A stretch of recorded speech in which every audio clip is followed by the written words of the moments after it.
Hello everybody. Again, hope you enjoyed those last clips that we're going to show you.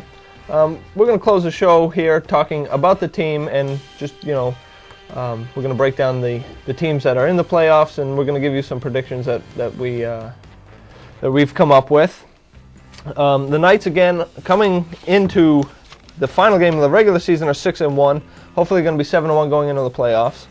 And they're taking on the Southern Vermont Storm in the Western Division playoff game. And that, again, is at Neshoba Tech in Westford. And that's on November 11th at 7 p.m. But that, again, could change to 3 p.m. Stay tuned to this station for breaking updates. Paul, what can you tell us about the team? You play defense. You play cornerback for the team. You had a big interception in the game a couple weeks ago to seal the deal, actually against Southern Vermont. Yeah. What can you tell us about the defensive unit? Defensive unit as a whole is just scary good, I think.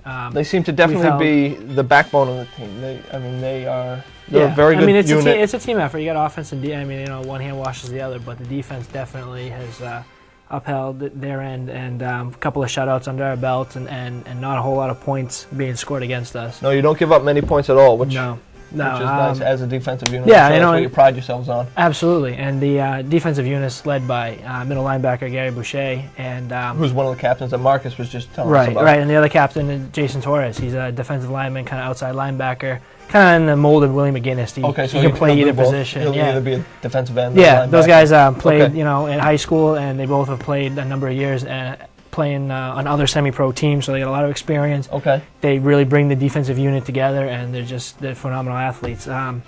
We have one of our big defensive tackles, Jared McLean. He's on the team. I don't know, the guy's he's 300 pounds. I don't know how big he is. He's just big, and he just stuffs up the middle.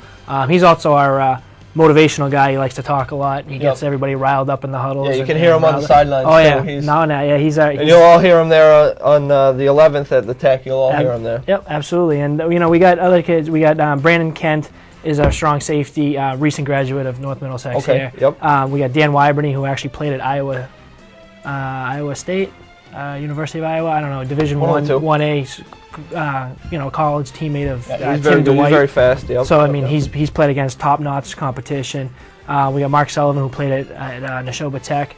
His father's the defensive coordinator. He's also a cornerback. He's just a shutdown corner. So we got a lot of guys on the team. I can't name them all, but we got a lot of guys on the team that just bring it every day. It's kind of a blue-collar atmosphere on the team, and we just come bring the lunch pails to work and get it done. Now the offense is led by quarterback Tom Carey, who graduated from North Middlesex. Another recent graduate, yep. Ahmad Cater has filled in very nicely at running back where Marcus has been out. Wide receiver Cedric Poe, he's a integral part of the offense as well. Yep, and he's emerged this year. Yep. They have, and they're coached by Tony Mazzola, who is he's a local guy. He's another North Middlesex grad. He is. He's from the area. 97. Yep. We've mentioned Joe Sullivan, the defensive coordinator. There's Adam Griggs, who's the offensive coordinator. Yep. And Dave Elliott is a line coach. Yep. Adam's father, Mr. Griggs, also helps out. Okay. Wherever needed, he's doing whatever he can to help us out. So. All right. It's time. Let's talk about first the Eastern Division. We got the UMaine Black Bears Tackle Club football team coming in, playing Central Maine, the Central Maine Warriors, who are 3-4, and UMaine is 4-3 in the Eastern Division. Let's get your prediction, Paul. Who's gonna emerge from that? You know what? I've yet to see Central Maine. We did see them in the preseason. Mm-hmm. Obviously, a different club. Everybody's different from the preseason. They're our last regular season game, so I can give you a better description later. But I think UMaine's probably going to take it. We've played them. They are a tough team. They're no joke. We beat them pretty good up in Maine, and then we came back home. It was a good game. They played us real tough. Their coaching staff made some serious changes and to fix the problems that they had, and they gave us a huge run for our money. So I'm going to give it to UMaine. I think UMaine's going to win it, but it could be close because Central Maine has kind of surprised us. I know, again, I haven't seen Central Maine because you guys haven't played them yet. Right. I've seen UMaine, but I like Central Maine an upset in the East.